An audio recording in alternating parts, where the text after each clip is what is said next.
Dawn breaks over a lush forest as sunlight filters through ancient trees, dappling the forest floor in golden light. The air is filled with the melodic chirping of birds, their songs echoing through the profound stillness. A single, perfectly formed dewdrop clings to a spiderweb, glistening like a tiny jewel in the gentle light. The tranquility of this otherworldly domain reflects an inner peace, a calm before the impending storm. Harsh neon signs cast long, distorted shadows, painting the gritty urban alley with an eerie, unsettling glow. Rain slicks the pavement, reflecting the garish lights, mirroring the city's grim secrets in its dark, shimmering surface. Detective Miller, weary and burdened, inspects a chalk outline on the ground, a silent testament to a life brutally ended. A young man lies still under a sheet, the brutal reality of the human world intruding upon the scene with stark finality. Under the bright sun, a school playground rings with children's carefree laughter, their joy a vibrant symphony. Suddenly, an immense, monstrous shadow engulfs the playground, plunging it into an ominous darkness. A guttural roar rips through the air, shaking the very ground beneath their feet, turning joy to terror. Panic erupts as children scatter, their screams of delight replaced by shrill cries of fear. An immense, terrifying dragon descends, its obsidian scales glinting, eyes burning with pure malice. Ruby, her unassuming clothes stark against her alarmed face, appears as chaos erupts around the elementary school. With outstretched hands, she commands the earth, and thick, thorny vines erupt from the ground with furious speed. The powerful vines twist and coil, forming an impenetrable, protective barrier around the fleeing, terrified children. Her eyes blaze with an ethereal, fierce, emerald light, a testament to her desperate, burgeoning power. A colossal dragon unleashes a torrent of fire, incinerating the elementary school in a terrifying display of fury. Ruby, face contorted in terror and concentration, strains, her body shaking as she manipulates the surrounding plant life. From the scorched earth, large, fleshy pods erupt, slick and pulsating, instantly engulfing screaming children. Above each pod, a shimmering, leafy portal appears, glowing with an otherworldly light. The children are teleported away, vanishing without a trace, leaving only the dragon's fiery devastation. The colossal dragon fixates its fiery wrath on Ruby, its eyes burning with malevolent intent. Razor-sharp talons rip through Ruby's skin, eliciting a raw, agonizing scream that pierces the air. A massive wing slams into Ruby, launching her violently through the air, a helpless projectile. Ruby crashes into the school building, the impact echoing with a horrifying finality. In an abandoned warehouse, the air hangs heavy with the scent of dust and decay, a grim silence pervading the space. Ruby lies broken on a makeshift cot, her skin charred and limbs twisted in unnatural, agonizing angles. Theo, a charismatic crime boss, observes her with detached curiosity, his sharp eyes missing nothing in the dim light. Two menacing henchmen stand guard, their silhouettes casting long, ominous shadows in the oppressive gloom. In the decaying warehouse, dust motes dance in the heavy air, thick with the metallic scent of decay. Theo extends a hand, offering Ruby a vial that pulses with an ethereal, unsettling light. Ruby, racked with pain and barely conscious, fixes her fading gaze on the glowing vial. A flicker of suspicion crosses her eyes, battling with the desperate urgency of her failing life. Theo's voice cuts through the silence. It's not a seed, Mother Nature. It's an upgrade. With her life force rapidly draining, Ruby knows she has no other option but to accept the mysterious vial. In the desolate warehouse, Ruby's trembling hand, now with an unsettling metallic sheen, reaches for the glowing vial. She defiantly drinks the luminous liquid, her face contorting as a violent convulsion racks her body. The tremors cease, leaving an eerie stillness as Ruby's body settles, poised on the edge of transformation. Her eyes snap open, burning with an intense, electric blue glow, signaling a dramatic and terrifying change. Days later, inside the desolate warehouse, Ruby stands, her movements stiff and unsettlingly unnatural. Intricate, glowing cybernetic plates have replaced parts of her skin, humming with an alien energy. She struggles to control her new form, her limbs jerking awkwardly, a puppet on unseen strings. Theo watches from the shadows, a cruel smirk playing on his lips, a silent testament to his handiwork. His eyes gleam with a dark satisfaction as Ruby battles her own body. He utters, "Welcome to the future," his voice a chilling pronouncement of her new, terrifying reality. Bathed in sunlight, Ruby kneels in Theo's opulent rooftop garden, her fingers tracing the vibrant leaves of a small plant patch.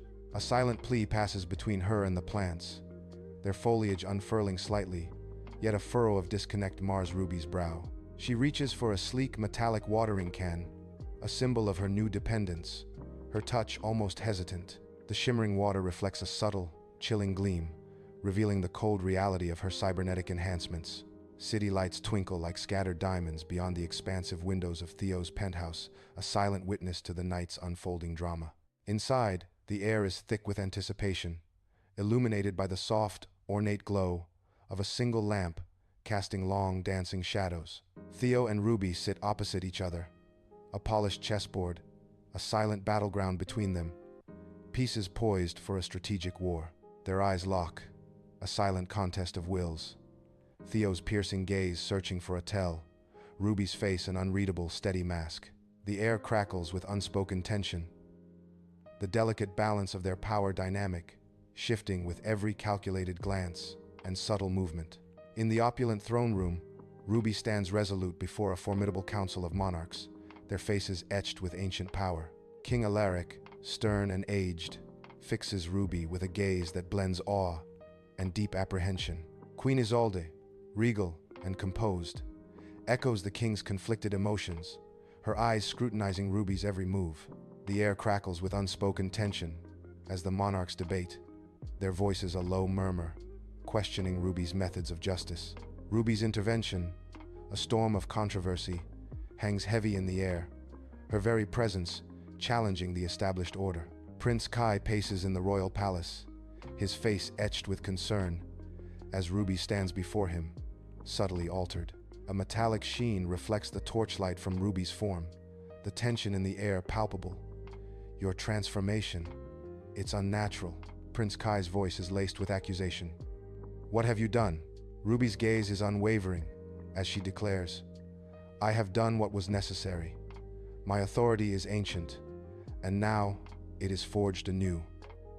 End of Light of Lash. Sunlight dapples through emerald leaves as Ruby sits on a park bench, her melancholic gaze fixed on playing children. A child stumbles, and Ruby's hand instinctively reaches out, a flicker of raw concern in her eyes.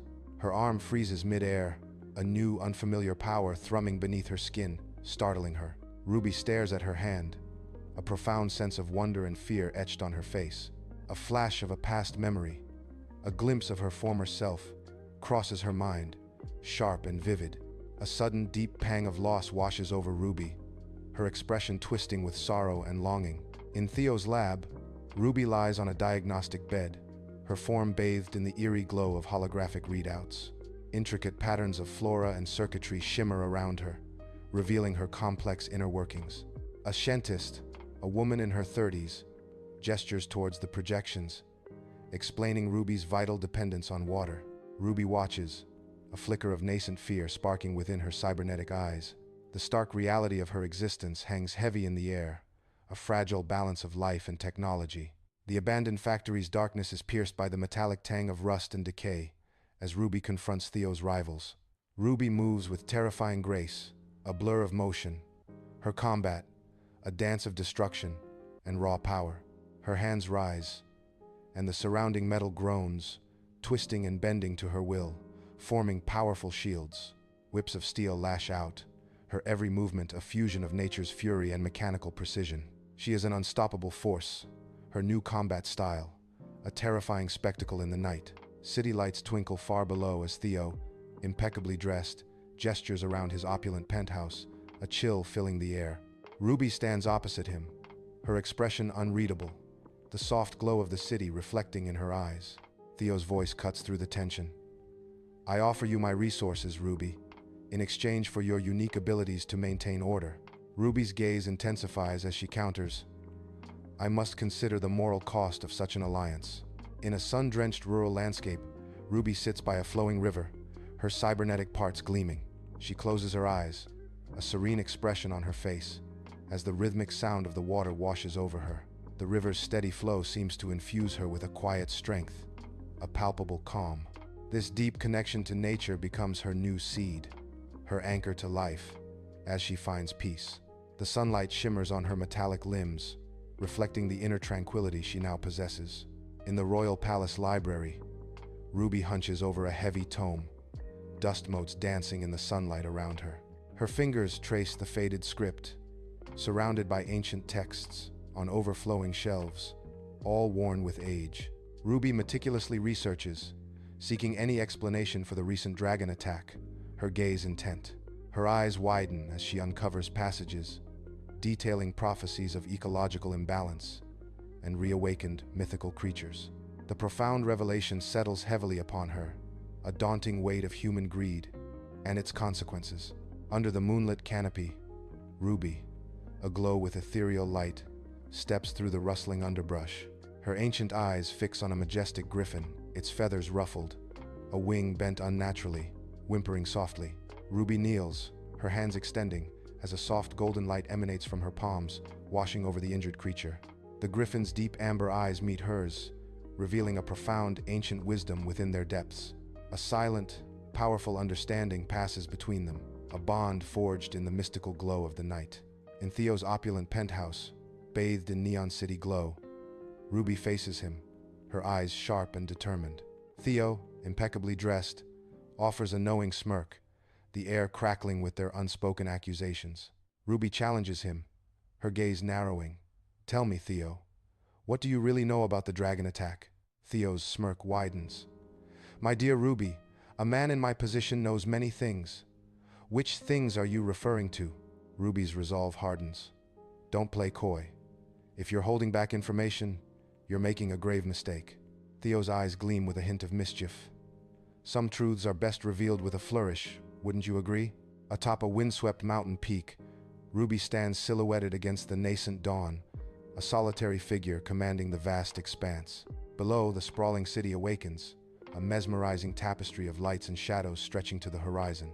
The wind, a wild conductor, whips around her, tugging at her clothes and hair, a symphony of nature's raw power.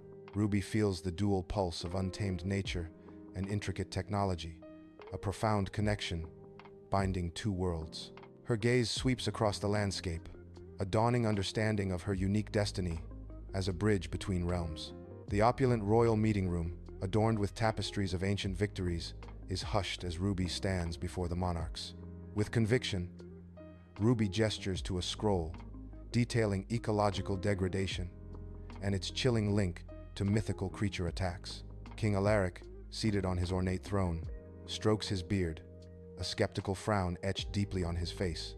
Queen Isolde leans forward, her gaze fixed intently on Ruby, absorbing every single word with palpable interest. On a deserted beach, Ruby stands, her hair a wild flag against the whipping wind. She extends her hands, and the vast ocean water, as if alive, responds instantly to her touch. Towering waves crash and recede at her silent command, a terrifying display of raw power. Beneath her feet, the sand itself shifts and dances, miniature dunes forming and dissolving with her will. Her immense power is almost overwhelming, yet she struggles to tame the subtle whispers of her new cybernetic connection. Dust motes dance in the single shaft of moonlight, piercing Theo's hidden vault, illuminating a large ancient map. Theo, his eyes holding the weight of centuries, gestures to the map, its intricate lines glowing with an ethereal light. His fingers trace a bright nexus as he reveals, "These are the energy ley lines, and these, the areas of concentrated magical anomalies." Theo's voice resonates with deep understanding. "There's a delicate balance to uphold in this world, a balance I've come to understand intimately." Against the city's neon glow, Ruby's silhouette stands vigil, a silent guardian atop urban rooftops. A subtle ripple through the city's fabric snags her attention, an unseen disturbance in the night. Her cybernetic eyes, glowing faintly, pierce the darkness, scanning for anomalies. Invisible energy signatures, picked up by her enhanced vision, hint at a hidden threat. Sunlight dapples the lush royal gardens, a serene facade concealing a growing disquiet. Queen Isolde approaches Ruby, her expression etched with a solemn understanding. Isolde's eyes hold a quiet, intense gaze, reflecting the grave truth she now grasps. The air thickens with unspoken tension as Isolde declares, "I believe your warnings, Ruby, The signs are too clear to ignore. A silent pact forms as Isolde confides. Know that you have my covert support in this. We must prepare. Under the scorching sun, Ruby, an intrepid explorer, meticulously brushes away centuries of dust from a crumbling ancient wall. A hidden chamber is revealed, and Ruby steps inside, the air instantly cooler and thick with the scent of aged stone. Her gaze falls upon intricate glyphs, etched into the chamber walls, depicting a delicate balance between nature and humanity. The glyphs shift to show the devastating consequences of disruption, and a profound sense of foreboding washes over her. City lights twinkle beyond the penthouse windows, their soft glow illuminating the silent, tension-filled space between Theo and Ruby. Theo's gaze drifts to a framed photograph, a flicker of pain in his eyes as he steels himself to reveal his past. I lost everything once, everything I cared about. That's why I need control, Ruby. Why I crave order in this chaotic world. Ruby listens intently, her expression a profound mix of empathy and weariness, her shoulders slumping under an ancient burden. I understand, Theo, more than you know. This eternal watch, it takes its toll. Sometimes, I just want to rest. Under a vast sky, Ruby, her face smudged with dirt and determination, strains with invisible might. Around her, islands of vibrant earth, green with new life, drift gently, her living creations. A fluffy fox curls peacefully on one, while a family of rabbits nibbles contentedly on another. Her brow deeply furrowed in concentration, Ruby sways visibly, her energy waning. Instinctively, her hand reaches for the water bottle at her hip, a silent testament to her struggle. In the opulent war room, King Theo and Queen Ruby sit, the air thick with tension as Prince Kai traces strategic points on a map. Kai's sharp voice cuts through the silence. A decisive strike is our only option.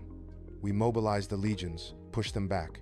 Queen Ruby, her expression thoughtful, challenges him. And risk provoking a full-scale war we may not be prepared for? King Theo interjects. Ruby has a point, Kai. Brute force alone may not suffice. Under the scorching sun, the abandoned power plant stands as a skeletal giant of rusted metal and crumbling concrete. Ruby, her face etched with grim determination, navigates through a sea of overgrown weeds and broken machinery. Her handheld energy scanner flickers wildly, its erratic display signaling an unseen force as she presses deeper into the plant. Deep within the hidden section, a complex network of pipes and generators hums, drawing raw energy from the earth. Figures in dark work suits meticulously monitor the operation, their faces obscured, their purpose chillingly clear. The readings were off the charts, but not in the way I expected. This wasn't some ancient magic. It was just greed. In the penthouse bathed by city lights, Ruby strides forward, a data slate clutched in her hand, her face etched with grim discovery. The slate blazes with complex schematics, revealing the chilling truth of human energy siphoning. This is it, isn't it? Theo watches, his expression unreadable, acknowledging the damning proof as Ruby declares, I found the proof. I was aware. A necessary evil, I thought. A lesser one, at least. Theo replies, his words hanging heavy in the tense air. Ruby's voice cracks with raw emotion. Lesser? At what cost, Theo? Our alliance. What does it mean now? In a volcanic landscape, the air shimmers with heat as Ruby confronts a towering, fiery elemental. The ground around them is scorched, black and smoldering, a testament to the elemental's immense power. Ruby's cybernetic implants glow brightly as streams of water erupt from her hands, arcing towards the elemental. The water sizzles and evaporates upon contact, yet Ruby persists, a dazzling display of her unwavering power. In the opulent throne room, King Alaric sits, his face etched with a heavy mix of concern and reluctance. Ruby and Theo stand before him, their expressions a stark blend of relief and unwavering determination. The air crackles with unspoken tension, thick and suffocating in the grand hall. King Alaric slowly nods, the immense weight of his decision pressing down upon his shoulders. He speaks, his voice resonating with grave authority. The evidence, though unsettling, is undeniable. His gaze intensifies. You have my limited authority to act. Do not disappoint me. Ruby, a determined scientist, leads the way across a vast, frozen landscape, her breath pluming in the frigid air. She scans the desolate horizon with high-tech binoculars, her gaze piercing the icy expanse for any sign. Behind her, Theo, a quirky but capable tracker, struggles to keep pace, nearly slipping on a treacherous patch of ice. Towering, jagged ice formations surround them, glinting menacingly under a pale, unforgiving sun. The relentless wind howls, whipping at their parkas, a constant reminder of the harsh, unforgiving environment. Ruby pushes onward, a beacon of resolve against the stark, icy wilderness, her mission unwavering. Ruby gazes out of Theo's penthouse window. The glittering city lights a vast tapestry below, reflecting in her eyes. A montage flashes through her mind.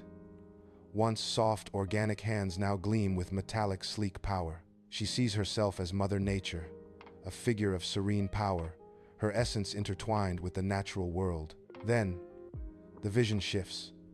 The cybernetic hybrid emerges, a fierce fusion of flesh and machine, formidable and new.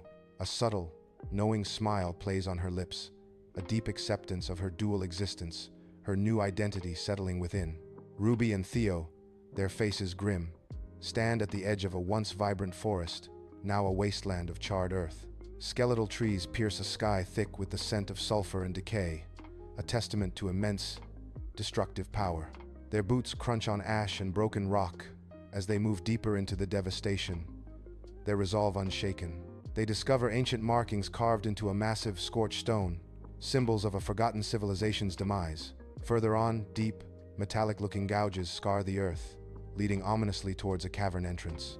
The stark evidence suggests a brutal struggle, not a simple act of malice, etched into the very landscape. Moonlight streams through the royal chambers, casting long, dramatic shadows across the opulent setting. Ruby, with earnest eyes, stands before Queen Isolde, who sits on her throne, regal but tinged with concern.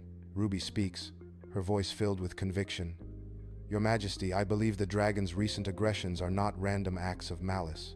Queen Isolde gestures toward an ornate chest, retrieving an ancient, yellowed scroll, unfurling it carefully. Isolde's gaze meets Ruby's, revealing a hidden truth. "You are more perceptive than I gave you credit for, child. There is indeed an ancient agreement." Sunlight dapples the forest floor as Ruby and Theo move cautiously through the ancient grove, their eyes scanning the dense undergrowth.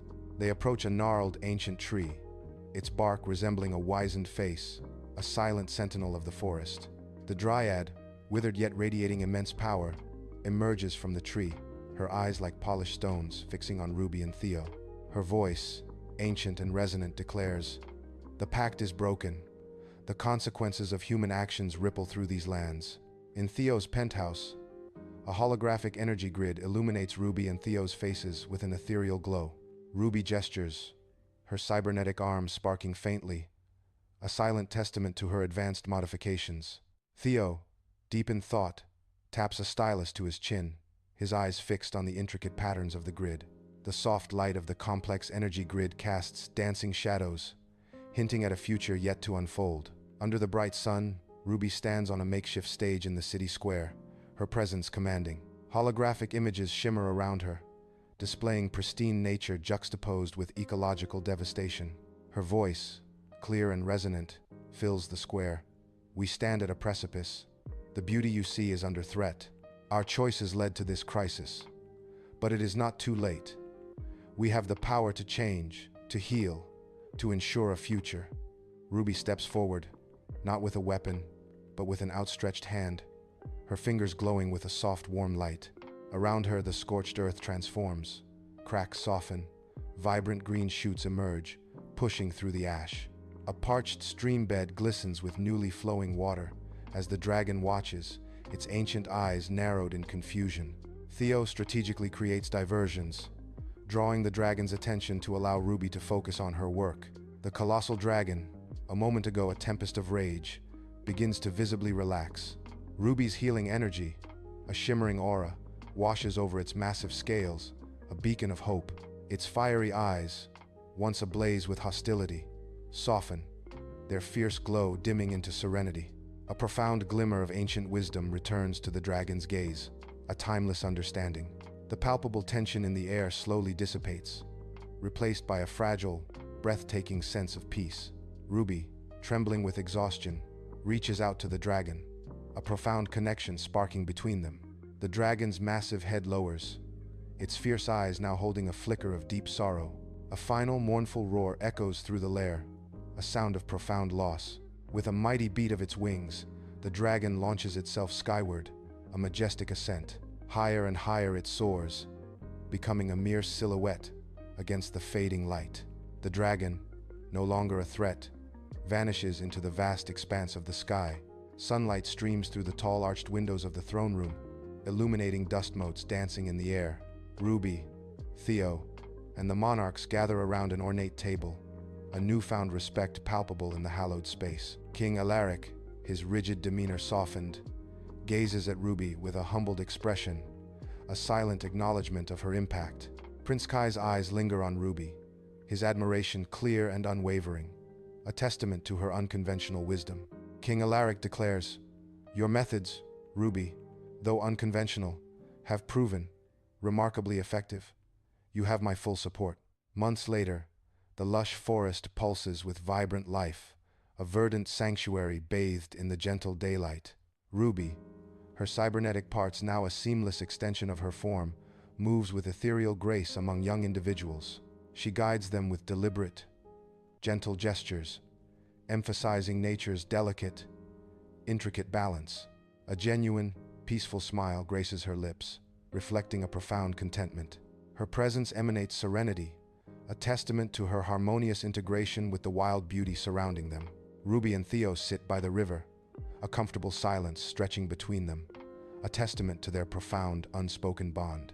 Theo offers Ruby a small, intricately carved wooden figure, a silent symbol of their unlikely yet deeply rooted partnership. The setting sun paints the sky with vibrant hues of orange, pink, and purple, mirroring its beauty on the water's surface. Ruby gazes at the wooden figure, a soft smile gracing her lips, as the river reflects the fiery embrace of the twilight sky. A breathtaking panorama unfolds, revealing a revitalized planet, lush and verdant, stretching endlessly under a vibrant sky. New life, vibrant and abundant, flourishes across the globe, a testament to enduring resilience. Ruby, serene and wise, gently touches a blooming flower with her cybernetic hand, a symbol of harmony. The earth remembers, and so do I, not as Mother Nature, but as its guardian, forever evolving, forever protecting.